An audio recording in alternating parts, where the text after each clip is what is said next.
Hello दोस्तों, कैसे हैं आप सब लोग। उम्मीद करते हैं आप सब अच्छे ही होंगे।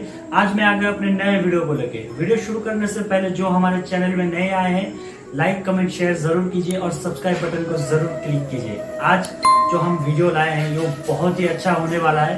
वीडियो अंत तक देखते रहिए। चलिए फिर शुरू करते हैं। एक टाइम आता है लाइफ में जब हम भटक जाते हैं कि कौन सा मार्ग को चूज करें, कि हम सही रास्ते में जा रहे हैं कि गलत रास्ते में जा रहे हैं, कैसे चूज करें। सिचुएशन ऐसे क्रिएट हो जाता है क्योंकि लाइफ कभी भी आसान नहीं होता है मेरे दोस्त। लाइफ जो होते हैं तो बहुत कड़वा और बहुत कभी कभी ऐसे ठोकर मारते हैं, हम लोग गिरते हैं मुंह के बल।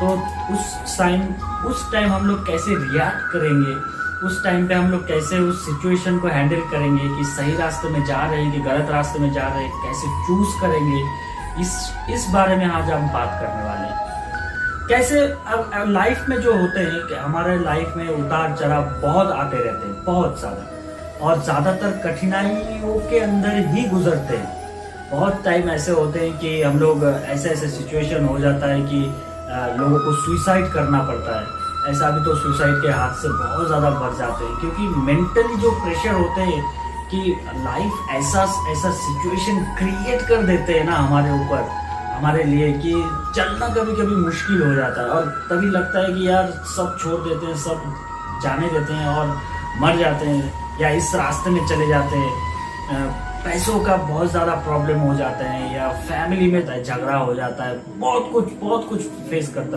करना पड़ता है। अगर आप लोगों से बातचीत करेंगे तो आपको पता चलेगा कि हर एक इंसान के लाइफ में अलग अलग प्रॉब्लम्स होते हैं, और इस प्रॉब्लम में हम लोग कैसे गिरते हैं और कैसे रिएक्ट करेंगे, यही हमारा सबसे जीवन का ट्रेजेडी और समस्या, प्रॉब्लम, जो भी आप बोल सकते हैं। देखिए, इस बारे में भगवत गीता में श्री कृष्ण ने बहुत अच्छी तरह से एक्सप्लेन किए हैं कि गीता में भगवान श्री कृष्ण और कर्ण का एक बार बातचीत हो रहा था।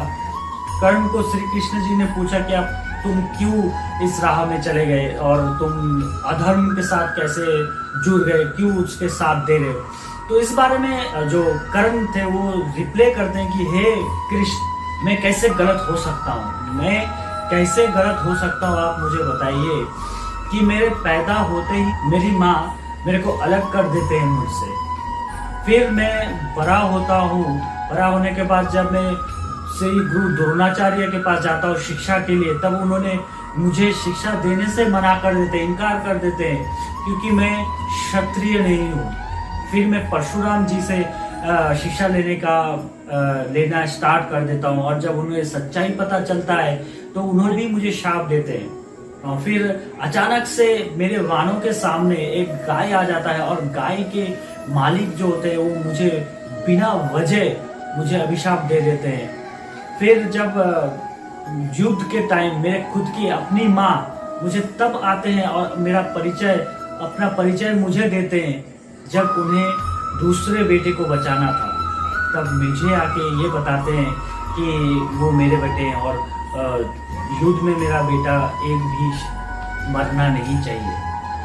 फिर जब दुर्योधन ने मुझे अपनाया, जब उन्होंने मुझे दोस्त बन के गले लगाया, तो मैं क्यों ना दूं साथ उनके। हे कृष्ण, मुझे बताओ कि मैं कैसे गलत हो सकता हूँ। तब हंसते हुए श्री कृष्ण ने जवाब दिया कि हे कर्ण, जब मैं पैदा हुआ तो मुझे तुरंत ही अलग कर दिया गया मेरे माँ से। मेरे पैदा होने से पहले ही मेरा मौत मेरे लिए इंतजार कर रहा था। मेरे पैदा होने से पहले ही मेरे भाई बहनों को मार दिया गया। मेरे खुद के मामा मेरे लिए वेट कर रहे थे कि कब मैं पैदा हूं और मुझे मार सके। मुझे पैदा होते ही अलग कर दिया गया, और जिस गांव में मैं रहने लगा, बड़ा होने लगा, जब चलना सीखा उससे पहले ही बहुत सारे राक्षसों का हमला हुआ, और गांव वाले मुझे ही गलत समझने लगे कि मेरी वजह से ही ये सब प्रॉब्लम्स आने लगे गांव में। तुम अपने पसंद के लड़की से शादी किया। हे कर्ण, मैं तो अपने जिससे मैं प्यार करता था उससे मैं शादी भी नहीं कर पाया।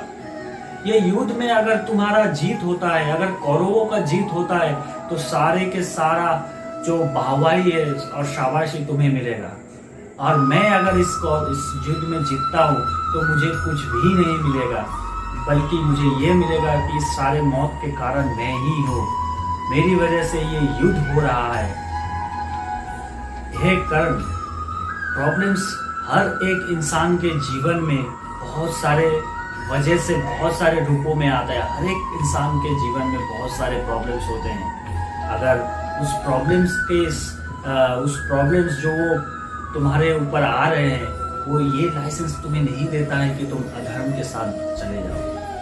तुम्हारे ऊपर है कि तुम किसके साथ दो, किसके साथ नहीं दो, ये पूरा तुम्हारे ऊपर ही है। यही बात भगवान श्री कृष्ण ने भगवत गीता में बहुत अच्छी तरह से समझाया है, और ये हमारे जीवन में भी लागू होते हैं कि हम कैसे रिएक्ट करेंगे प्रॉब्लम्स के साथ। बहुत सारे प्रॉब्लम्स आ जाते हैं, किसी के अगर बहुत प्रॉब्लम्स आ जाते हैं पैसे का, कि मुझे अभी बहुत सारे पैसे चाहिए और बहुत प्रॉब्लम्स आ गए, तो कभी कभार हम वो वाले रास्ते में चले जाते हैं जिस रास्ते में आखिर में जाके हमें अंधकार में लेके जाएगा। ऐसे रास्ते में हम चूज कर लेते हैं और उस रास्ते में हम एडिक्ट हो जाते हैं। ये सही नहीं है। आपका प्रॉब्लम्स, आपको सलूशन ये हल करना पड़ेगा खुद को ही। आप कैसे रिएक्ट करेंगे उस प्रॉब्लम के ऊपर, ये पूरे के पूरा आपका ऊपर ही है। आपके जीवन बहुत आसान नहीं होता है मेरे दोस्त, बहुत सारे कठिनाइयों के अंदर से गुजरता है ये जीवन, और उसके हिसाब से ही आपको रिएक्ट करना पड़ेगा, आपको उसके हिसाब से ही चलना पड़ेगा। आप कैसे रिएक्ट करेंगे, आप किस मार्ग को चुनेंगे, गलत मार्ग को में जाएंगे कि सही मार्ग में जाएंगे, ये आपको तय करना है, ना कि कोई आपको आके तय कर देगा। मैं या कोई और या आपके माँ बाप, कोई नहीं आके आपको बताएगा कि आप ऐसे जा रहे हैं, आप इस तरह से जाइए, इस तरह से जाइए। वो खुद के ऊपर ही डिसीजन लेना होता है। आपको ही चूज करना है कि आप कैसे जाएंगे, किस रास्ते में जाएंगे। सही रास्ता चुनिए और अच्छे से रहिए, क्योंकि दुनिया बहुत खूबसूरत है, बहुत खूबसूरत है, बहुत कुछ है। ये जो प्रॉब्लम्स आते हैं ना, ये बस थोड़ी देर के लिए आएंगे आपके जीवन में और फिर चले जाएंगे। अंधकार के बाद ही उजाला आता है। अगर आपको बुराई का या जो प्रॉब्लम्स आपके अंदर आए हैं उसका अगर आप स्वाद नहीं लेंगे, तो जब अच्छाई आएगा, खुशी आएगी, तो उसका स्वाद कैसे आप चखेंगे। तो हंसते रहिए, हमेशा मुस्कुराते रहिए, और प्रॉब्लम्स को हंसते हंसते इग्नोर कीजिए और सॉल्व कीजिए, और हमेशा अच्छे रहिए।